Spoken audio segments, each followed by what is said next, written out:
بسم الله الرحمن الرحيم. السلام عليكم ورحمة الله وبركاته. إن الحمد لله نحمده ونستعينه ونستغفره ونعوذ بالله من شرور أنفسنا ومن سيئات أعمالنا. من يهده الله فلا مضل له ومن يضلل فلا هادي له. وأشهد أن لا إله إلا الله وحده لا شريك له. وأشهد أن محمدًا عبده ورسوله لا نبي بعده وبعد. Para hadirin jamaah Masjid Al-Irsyad yang saya muliakan, kita akan melanjutkan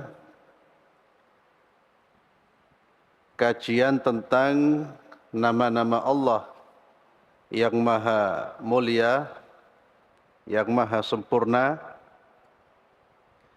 Pada malam hari ini kita akan mengkaji nama Allah Al-Khaliq, Al-Bari', Al-Musawwir. Kalau masih ada waktu, kita lanjutkan dengan Al-Awwal wal-Akhir. Al-Khaliq ini merupakan salah satu dari nama-nama Allah Subhanahu wa taala yang termaktub di beberapa ayat Al-Qur'an dan juga hadis-hadis Rasulullah sallallahu alaihi wasallam. Banyak sekali ayat-ayat yang menjelaskan tentang penciptaan Allah dan kemahakuasaan Allah dalam mencipta segala sesuatu dan kemampuan Allah menciptakan sesuatu tanpa ada contoh sebelumnya. Pencipta tunggal yang menciptakan segala sesuatu maha sempurna dengan kesempurnaan yang mutlak, dengan kesempurnaan yang sangat-sangat sempurna, itu hanya Allah Subhanahu wa taala. Dan nama ini Al-Khaliq juga disandingkan dengan nama Allah yang memiliki kesamaan makna, namun tidak sama persis, yaitu disandingkan dengan nama Al-Bari' Al-Musawwir. Al-Khalq yutlaq wa yuradu bihi amran. Al-Khalqu, penciptaan, yang biasa diterjemahkan pencipta, atau kata Al-Khalqu itu secara mutlak atau ketika disebutkan kata Al-Khalqu, maka dia mengandung dua makna atau salah satu dari dua makna. Ahaduhuma, makna yang pertama, ijadu syai' wa ibda'uhu ala ghairi mithalin sabiq. Salah satu makna dari Al-Khalq itu adalah ijadu syai', mengadakan sesuatu, menciptakan sesuatu ala ghairi mithalin sabiq, tanpa ada contoh sebelumnya. Makna ini termaktub di dalam beberapa ayat Al-Qur'anul Karim. Di antaranya adalah firman Allah yang terdapat di dalam surat Yasin ayat 71.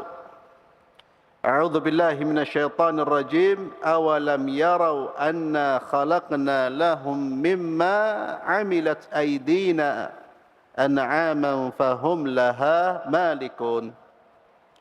Kemudian dalam surat Al-Qamar ayat 49, inna kulla syai'in khalaqnahu biqadar.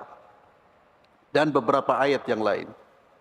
Wathani, makna yang kedua,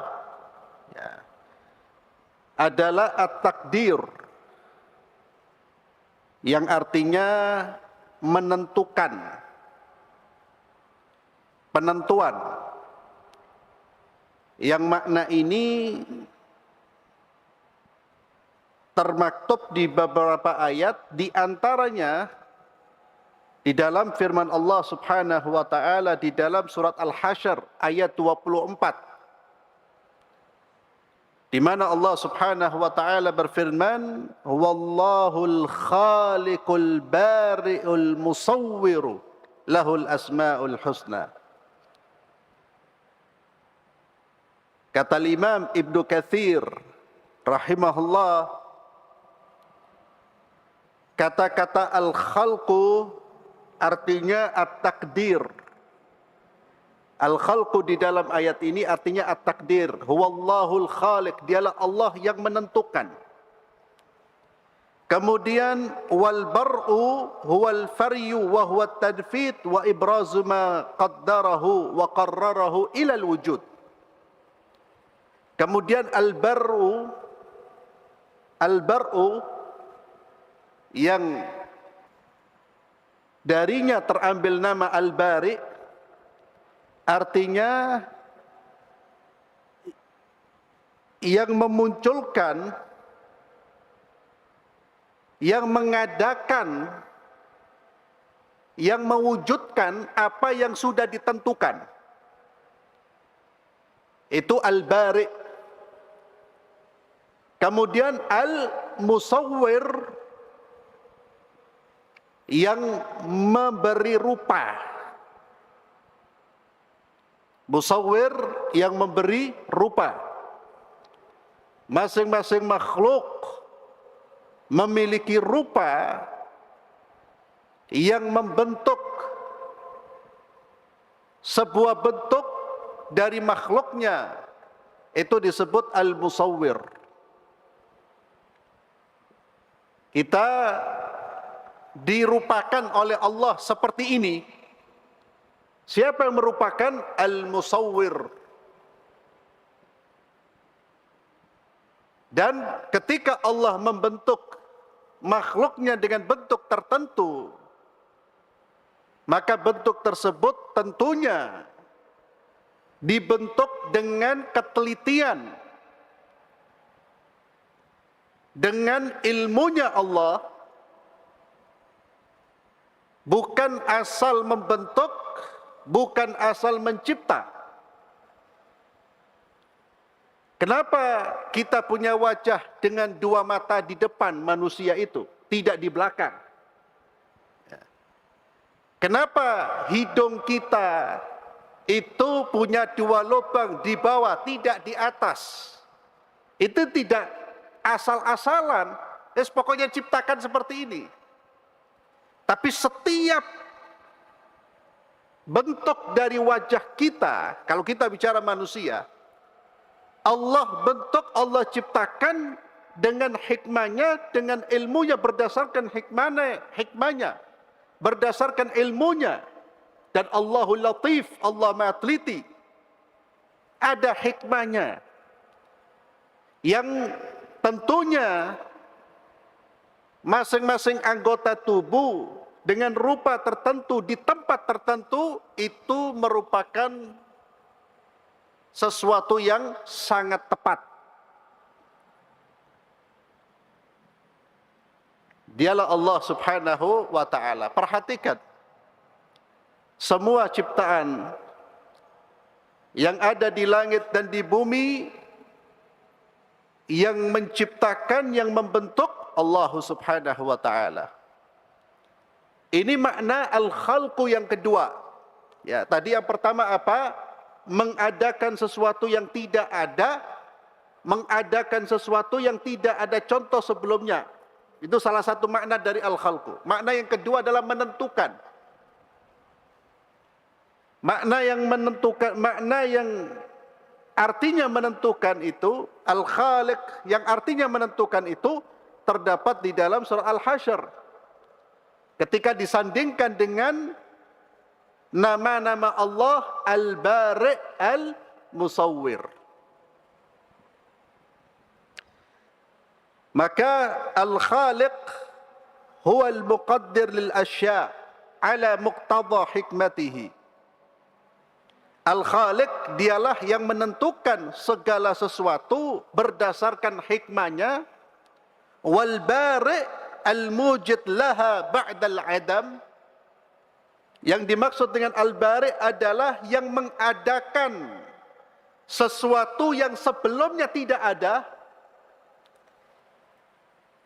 Wal musawwir ay al makhluqat wal kainan kaifa sya. Al musawwir yang membentuk rupa seluruh makhluk dan seluruh apa yang ada di alam semesta ini. Ini kalau kita bertanya, Ustadz, apa bedanya Khalik, Bari? Karena seringkali dua-duanya diartikan menciptakan. Maka kalau Al-Khalik wal Bari disandingkan, Al-Khalik maknanya menentukan, kemudian Allah mewujudkan apa yang sudah ditentukan. Apa yang sudah ditentukan Allah terwujud, pasti terwujud. Berbeda dengan manusia, belum tentu apa yang kita rencanakan, tentukan terwujud. Apa yang kita rencanakan, apa yang kita tentukan, terwujudnya harus dengan izin Allah. Tanpa izin dari Allah, maka tidak akan terwujud apa yang kita inginkan. Berbeda dengan Allah. Allah tidak membutuhkan izin siapapun. Allah tidak membutuhkan bantuan siapapun. Allah tidak perlu meminta pendapat, pandangan dari siapapun. Karena dialah Al-Bari yang hakiki. Dialah Allah Al-Musawwir. Kemampuan manusia membuat sesuatu itu merupakan pemberian dari Allah Subhanahu wa ta'ala, tapi kesempurnaan Allah tidak ada yang memberi. Dan ma'asyiral muslimin, a'azzallahu wa iyyakum. Ketika Allah berbicara tentang dirinya bahwa Allah merupakan pencipta, seringkali pembicaraan tentang penciptaan Allah ini dalam rangka untuk mengingkari orang-orang yang menyembah selain Allah,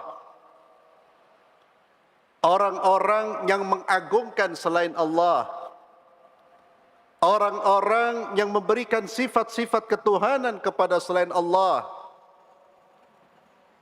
Dikiranya makhluk ini mampu menciptakan segala sesuatu, mampu mewujudkan yang tidak ada menjadi ada. Maka kata Allah, bukan makhluk, semua itu hanya bisa dilakukan oleh Allah, karena dialah Al-Khaliqul Bari'ul Musawwir. Luar biasa ma'asyiral muslimin, kalau kita mendalami nama-nama Allah, itu sangat nikmat. Dan hidup ini lebih tenang. Salah satu kunci kita memperoleh ketenangan hidup itu adalah mengenal Allah melalui Asmaul Husna. Perbanyak membaca Asmaul Husna dengan maknanya, renungkan. Kemudian Asmaul Husna ini betul-betul kita tanamkan di dalam diri kita. Saya sering mengulangnya beberapa kali. Cobalah satu nama saja. Itu luar biasa pengaruhnya di dalam kehidupan kita kalau kita betul-betul memahami dan menginternalisasikan, memasukkan di dalam diri kita, mencelupkan di dalam jiwa kita. Satu nama saja, As-Sami umpamanya, Allah Maha mendengar.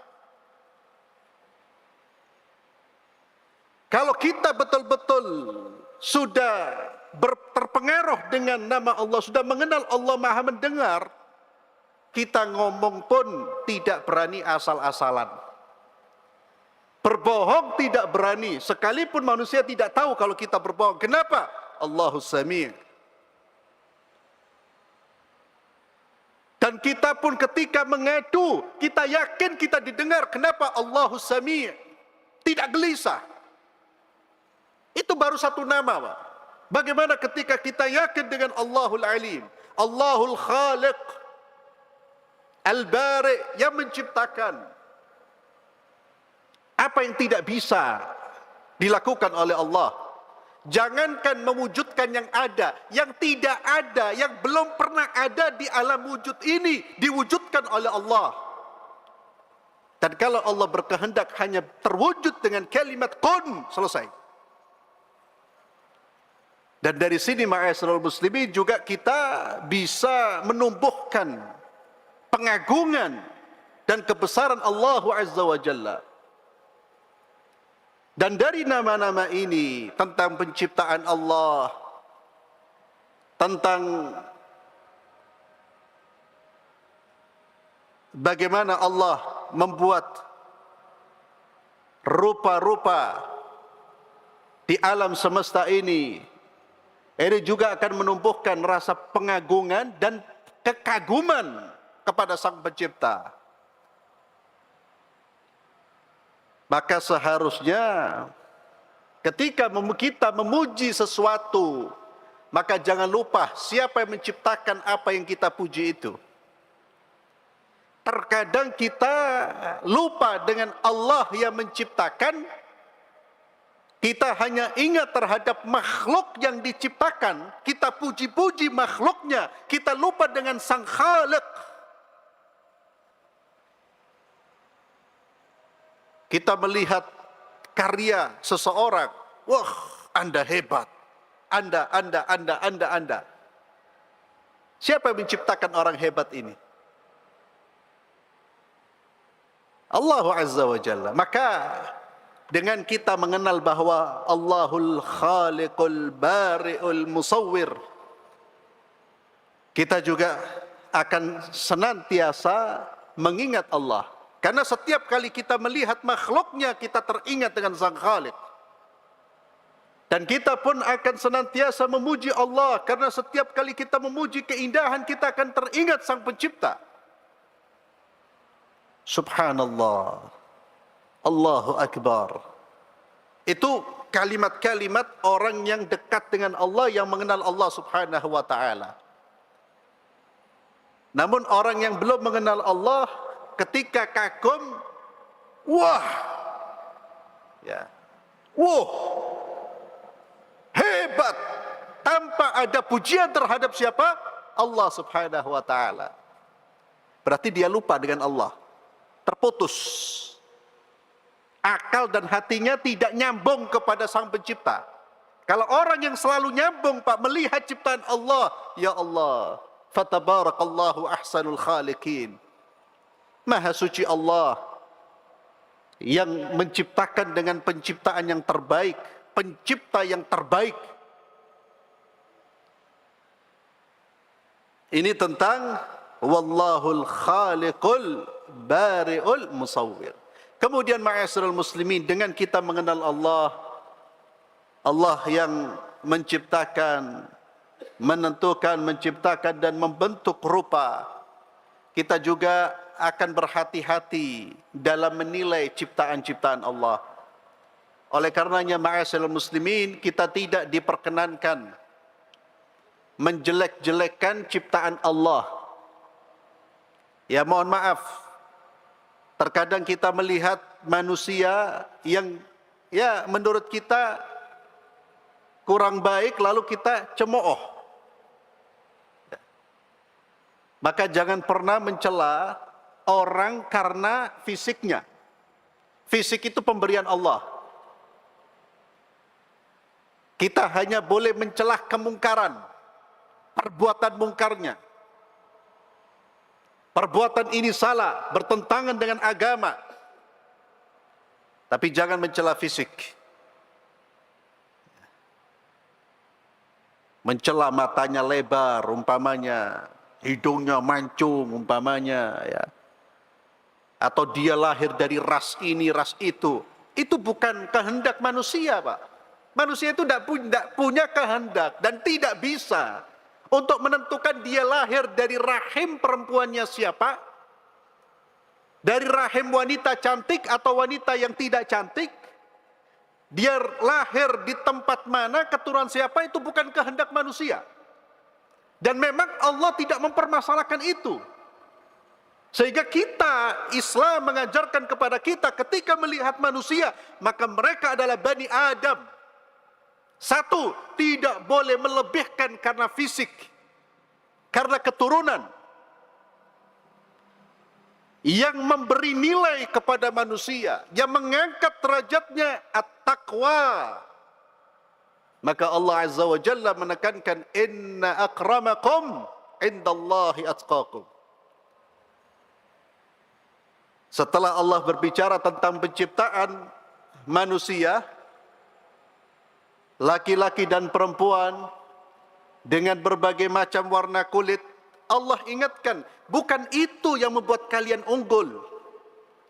Bukan karena kalian lahir di keluarga terhormat, lalu kalian memiliki keunggulan atas manusia. La.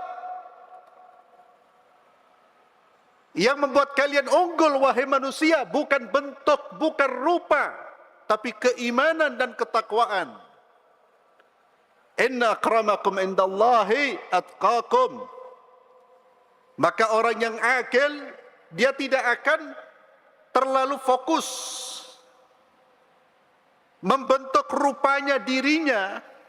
Saya katakan tidak terlalu fokus, karena memperhatikan rupa juga bagian dari ajaran Islam. Tapi tidak itu yang dipentingkan, karena dia sadar bukan rupa saya yang menentukan kedudukan saya di sisi Allah,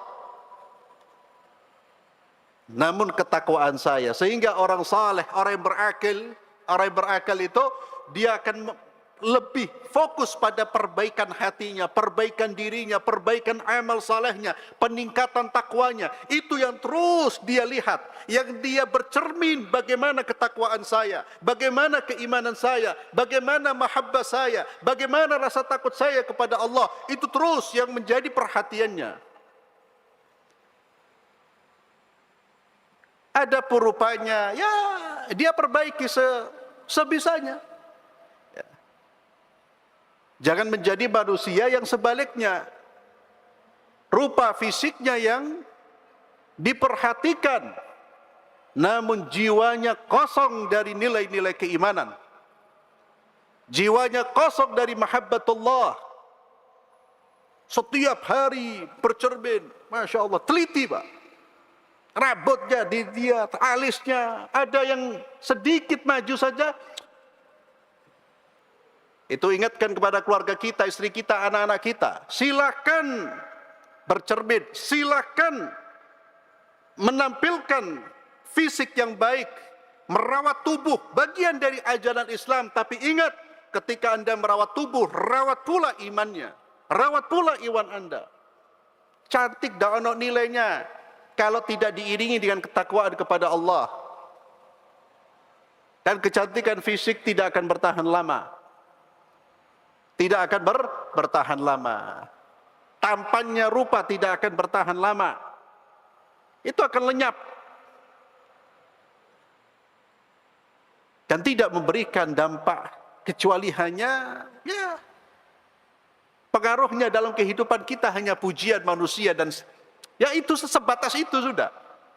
Tapi ketika keimanan, ketakwaan yang kita tonjolkan, yang kita perhatikan, Allahu Akbar, itu yang menjadi nilai kita. Maka kembali kepada Huwallahul Khaliqul Bari'ul Musawwir, maka jangan pernah menghina rupa yang Allah ciptakan pada makhluknya. Dan syukuri, nikmati, berterima kasihlah kepada Allah ketika Allah menciptakan sesuatu yang mungkin tidak sesuai dengan kehendak kita. Ada saudara-saudara kita yang Allah uji dengan anak yang mungkin secara fisik dia tidak harapkan. Maka ketika itu sudah terwujud, ketahuilah bahwa Allah yang menciptakan ini pasti ada hikmahnya di sini. Kenapa? Karena Allahul Khaliqul Bari'ul Musawwir, yang mencipta, yang membentuk rupa anakku ini, dialah Allah Al-Hakim, Al-Alim. Dialah Allah yang maha bijaksana, dialah Allah Ar-Rahim, yang maha penyayang. Allah tidak menzalimi saya. Itu kesan, itu sikap orang-orang yang mengenal Allah. Tapi kalau orang tidak mengenal Allah, marah dia. Kenapa ya Allah, anak saya kok seperti ini? Kenapa? Ya Allah, kasihan, kenapa Anda banyak kenapa? Kasihan dia, tidak mengenal Allah Azza wa Jalla. Kenapa anak saya hitam ya Allah? Padahal saya berdoa, anak saya putih, bersih. Ya bapak itu ibunya hitam kok. Ya. Umpamanya seperti itu. Itu bukan sesuatu yang bisa kita apa? Kita menciptakan sendiri. Jangan ribut soal fisik. Kenapa anak saya seperti ini? Saya ingin anak saya seperti ini. Ada guyonannya sebagian masyarakat kita. Saya anggap itu guyonan. Apa guyonannya itu? Ada sebagian orang yang istrinya kalau hamil, istrinya disuruh membaca surat Yusuf. Surat apa? Yusuf. Kadang ada surat Maryam. Surat Maryam, surat Yusuf. Surat Maryam berharap menjadi abidah, wanita yang abidah, ahli ibadah. Ibundanya Nabiullah Isa alaihi salatu wassalam. Baca surat Yusuf, tujuannya apa? Kayak ganteng. Yang pertama yang perlu diingat, Nabiullah Yusuf itu tidak ada yang bisa menyerupai dia. Itu manusia paling ganteng. Yang kedua, ganteng tidaknya itu tergantung bapak dan ibunya. Jadi mustahil lah bapaknya, ibunya seperti itu, anaknya beda, lain sama ibu dan bapaknya. Justru dicurigai, iki anak sapa iki? Ya. Jadi walaupun baca surat Yusuf berulang-ulang, ya, itu yang saya katakan, kalau ada yang berbuat seperti itu namanya guyonan. Kalau Anda mau membaca surat Yusuf, maka bukan ketampanan Nabiullah Yusuf yang perlu kita wujudkan di dalam diri kita atau anak-anak kita, tapi kesalehan Nabi Allah Yusuf, ketakwaan Nabi Allah Yusuf, dan yang terpenting apa? Sikap pemaaf Nabi Allah Yusuf alaihi salatu wassalam. Kan kisahnya kan tujuannya itu, Pak. Bagaimana Nabi Allah Yusuf memaafkan saudara-saudaranya yang membuang dirinya di sumur. Perhatikan, Nabiullah Yusuf disingkirkan dari orang tuanya, mau dibunuh. Atau disingkirkan, dilempar ke dalam sumur, saudara-saudaranya. Kurang jahat apa itu? Ketika dia dalam posisi punya kekuasaan, datang saudara-saudaranya membutuhkan, tidak punya posisi, justru dalam kehinaan, dia tidak punya apa-apa, membutuhkan uluran tangan seorang raja. Apa kata Nabiullah Yusuf? Hari ini saya ampuni kalian. Jangan, saya mohonkan ampun untuk kalian. Ya Allah. Lah kita baca surat Yusuf berkali-kali, maafkan orang yang menyinggung kita dengan kata loh ini. Susah ya. Bukan menyinggung, bukan mau mukul kita, melempar kita. Lah. Kadang-kadang ada orang tersinggung dengan kata saja, itu sudah tidak mau memaafkan. Tersinggung dengan guyonan saja, tidak mau memaafkan. Padahal dia selalu mendengar kisahnya Nabi Allah siapa? Yusuf alaihi salatu wassalam. Wallahu alam bisawab.